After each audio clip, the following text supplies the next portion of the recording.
Hello friends, कैसे आप सब। Welcome to the electrical knowledge. उम्मीद करता हूँ आप अच्छे होंगे। इलेक्ट्रिशियन इंटरव्यू क्वेश्चन के पार्ट 3 में आपका स्वागत है।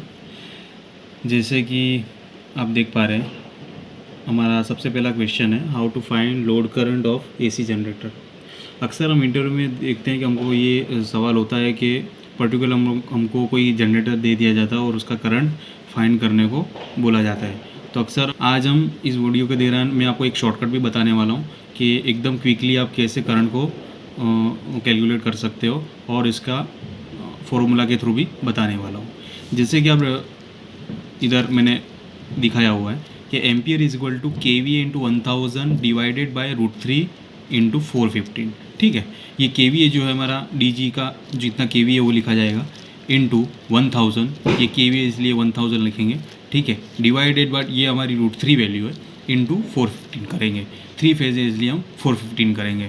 ठीक है, अगर इसके अलावा हमारा जो 220 होता तो ओनली फॉर हम इधर 220 लेते हैं। ठीक है, फिर हमारा ये √3 और 415 निकल जाएगा। ठीक है, अगर फॉर एग्जांपल हमको मान लो 100 केवीए का 3 फेज डीजी का लोड करंट या एफएलजी कैलकुलेट करने का बोले तो हम किस तरह कैलकुलेट करेंगे।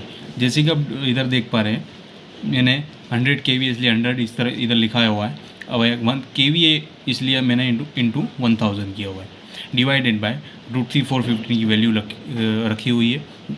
ठीक है, और इज इक्वल टू 100 इंटू 1000 1.73 ये हमारी √3 की वैल्यू है इंटू 415। अगर ये पूरा हम कैलकुलेट करेंगे तो हमको 13927 एम्स मिलेगा। ठीक है, अब जैसा कि हमको पता है, हम स्टार कनेक्शन में हमने अक्सर पढ़ा होगा कि जो हमारा लाइन वोल्टेज है वो √3 is equal to √3 phase volt होता है। ठीक है, और जो हमारा लाइन करंट है वो is equal two phase current होता है। ठीक है, अब जो हमारा 139 एम्स आया, मतलब 140 हमारा जो एम्पियर आया, वो एम्पियर हमारा आर फेज के लिए भी है, वाई फेज के लिए भी है और बी फेज के लिए है। मतलब हमको पर फेज 139 एम्स मिलेगा यूज़ करने के लिए। ठीक है फ्रेंड्स, क्योंकि स्टार कनेक्शन हमारा जो होता है वो लाइन, उसके अंदर लाइन करंट और फेज़ करंट हमारा सेम होता है। ठीक है, इसलिए हमको तीनों फेज़ में सेम करंट मिलेगा यूज़ करने के लिए। अब मान लो हमको सिंगल फेज़ के लिए बोला जाए कि सिंगल फेज़ डीजी को किस तरह कैलकुलेट कर रहे हैं, तो हम के वी इंटू 1000 करेंगे और डिवाइड बाय 220 करेंगे। ठीक है, अब यही वैल्यू हम इस फॉर्मूला के हिसाब से रखेंगे तो हमें 45 एम्स मिलेगा। ठीक है, इसलिए हमको एक फेज़ पे सिंगल फेज़ के अंदर 45 एम्स यूज़ करने को मिलेगा। ठीक है फ्रेंड्स, नेक्स्ट क्वेश्चन की ओर बढ़ते हैं। Difference between battery charger and SMPS. ठीक है, अभी जैसे कि मैंने इधर लिखा हुआ है, battery charger doesn't give constant voltage if battery is fully charge at the time charger will change its position from boost to float mode, so charger will give you actual required current to the battery. Okay, जैसे कि कोई भी battery charger हमारा जो होता है वो कभी भी हमें हमारी बैटरी को कांस्टेंट वोल्टेज तो देता है, लेकिन उसका जो करंट जो है वो कभी कांस्टेंट करंट नहीं होता। ठीक है, अगर हमारी बैटरी फुल्ली चार्ज है तो वो टाइम पे क्या होगा, चार्जर जो हमारा पहले बूस्ट मोड पे था, ठीक है, वो फ्लोट मोड में चला जाएगा। अगर हमारी बैटरी बिल्कुल ख़त्म ही है, ठीक है, और इसको चार्जिंग की सख्त ज़रूरत है, सबसे पहले हमारा चार्जर क्या करेगा, उसको बूस्ट मोड पे डालेगा। ठीक है, जैसे ही चार्जिंग हमारी धीमे धीमे इंक्रीज़ होगी वो बूस्ट में से फ्लोट मोड में ट्रांसफ़र हो जाएगा। ठीक है, इससे हमें ये पता चलता है कि charger will give you actual required current, मतलब चार्जर बैटरी के करंट के हिसाब से वो अपनी पोजीशन को चेंज कर देगा। लेकिन एसएमपीएस में ऐसा नहीं है। SMPS is the switch mode power supply, it is constant voltage constant current device. For example 5 AIIMS 10 volt SMPS will maintain 5 volt voltage till 10 AIIMS. इसका मतलब ये है कि हमारा जो एसएमपीएस है वो स्विच मोड पावर सप्लाई है, मतलब कि वो constant voltage constant current device है। इसका मतलब अगर वो हमारा कोई हमारा एसएमपीएस वो 5 वोल्ट 10 एम्स का है, ठीक है, अगर वो इतनी कैपेसिटी रखता है तो अगर मान लो हमारा कोई लोड 10 एम्पियर का है तो वो 10 एम्पियर तक 5 वोल्ट को मेंटेन करता रहेगा। ठीक है। अब जैसे ही 11 वोल्ट या 12 एम्पियर जाएगा वो वोल्टेज डिग्रेड होना स्टार्ट हो जाएगा। ये दो मेजर डिफरेंस थे बैटरी चार्जर और एसएमपीएस के बीच में। इसीलिए आपने अक्सर देखा होगा जहाँ भी हमारा डीजी कनेक्टेड होगा वहाँ कभी भी एसएमपीएस को यूज़ किया नहीं जाता। ठीक है, अक्सर बैटरी चार्जर को भी यूज़ किया जाता है। ठीक है फ्रेंड्स, नेक्स्ट क्वेश्चन की ओर बढ़ते हैं। जैसे कि आप देख पा रहे हैं shortcut of to find motor FLC. अक्सर हम इंटरव्यू में जाते हैं और देखते हैं कि हम कोई भी हमें एग्जांपल दिया जाता है और हम उसको कैलकुलेट करने लग जाते हैं। और ये भी कोई भी इंटरव्यूअर होता है उसके लिए बहुत हेडेक होता है, तो उसको एक तो आंसर सही आंसर चाहिए और इसके अलावा एक क्विक आंसर भी चाहिए। ठीक है, तो वो टाइम पर हम किस तरह कैलकुलेट करें, तो मैंने आपके लिए एक शॉर्टकट रखा हुआ है। जैसे कि अगर आपको बोले कि किसी भी मोटर का एफएलसी किस तरह कैलकुलेट करें, तो अगर आपको इंटरव्यू एचपी दे तो आपको उस एचपी के अंदर 1.3 कर देना है। ठीक है, जैसे ही आप 1.3 करेंगे आपके सामने मोटर का एफएलसी आ जाएगा। अगर आपको इंटरव्यू किलोवाट दे कि मेरी इतने किलोवाट की मोटर है उसका करंट कितना होगा, तो आपको सिर्फ और सिर्फ किलोवाट इंटू 1.7 करना है, आपको आपका मोटर का एफएलसी मिल जाएगा। ठीक है फ्रेंड्स, नेक्स्ट बढ़ते हैं। Shortcut of to convert kilowatt to HP and vice वर्सा।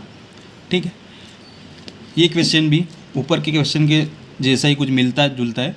जैसे कि आप देख पा रहे हैं फॉर किलोवाट टू एचपी, अगर आपको किलोवाट टू एचपी कन्वर्ट करना है तो आपको किलोवाट इंटू 1.341 करना है। ठीक है फ्रेंड्स, अगर आपको एचपी टू किलोवाट करना है तो आपको एचपी इंटू 0.746 करना है। ठीक है फ्रेंड्स, उम्मीद करता हूँ आपको वीडियो अच्छी लग रही होगी। नेक्स्ट क्वेश्चन की ओर बढ़ते हैं। Can we use earthing as a close path. जैसे कि आप देख पा रहे हैं कि we can use only testing base purpose, actually it is not recommended, there is some drawbacks as below. Earthing is only for safety, so when we touch the body we get the shock.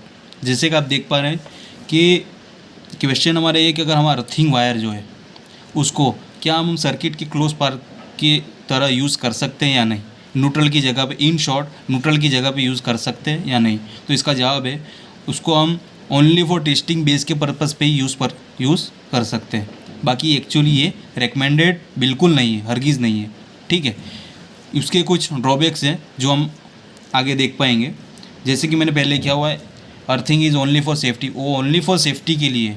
जैसे ही हम उसको earthing wire को touch करेंगे हमको shock लगेगा। ठीक है, उसका दूसरा ड्रॉबैक ये है कि heavy machinery will not work. हमारी जो ट्यूबलाइट फ़ैन है वो सब तो चल जाएगी, लेकिन जो हैवी मशीनरी है वो कभी भी नहीं चल सकती। ठीक है, अब नेक्स्ट हमारा है RCCB ELCB will consistently trip. अब अक्सर हमने देखा होगा कि आरसीसीबी ईएलसीबी जो होती है वो हमारी एकदम सेंसिटिव डिवाइस है, उसको जैसे भी अर्थ थोड़ा भी मिल गया वो ट्रिप हो जाएगी। लेकिन अगर ये हमारे केस के अंदर वहाँ अर्थिंग को यूज़ कर रहे हैं क्लोज पाथ के, तो वो कंसिस्टेंटली ट्रिप होएगी, लगातार ट्रिप होएगी। ठीक है, next transformer leakage will increase. ठीक है, अब एक्चुअली जहाँ पर भी हमारा ट्रांसफॉर्मर लगाया होता है, ठीक है, अगर हम अर्थिंग को ही हमारा क्लोज पाथ बनाएंगे तो उसके पास बॉडी पर लीकेज हद से ज़्यादा बढ़ जाएगा। ठीक है, अब हमारा लास्ट जो क्वेश्चन है, by using earth wire as a close path it will be deteriorated and get weak. अब इसका मतलब ये कि जैसे जितना भी हम अर्थिंग वायर को बार बार यूज़ करते रहते हैं बार बार, तो एक तो डिटोरेट होता रहता है और वीक होता जाता है। उससे क्या है, हमारी जितनी भी इसके अलावा की जो मशीनरी है, ठीक है, जितने भी फैन ट्यूबलाइट है वो भी सही ढंग से चल नहीं पाती। ठीक है फ्रेंड्स, उम्मीद करता हूँ ये आपको वीडियो अच्छी लगी होगी। अगर आपको अच्छी लगी हो तो वीडियो को लाइक करें, शेयर करें और बेल आइकन को ज़रूर दबाएं और जितना हो सके वीडियो को दूसरों तक पहुँचाएँ। ठीक है फ्रेंड्स, थैंक्स अ लॉट।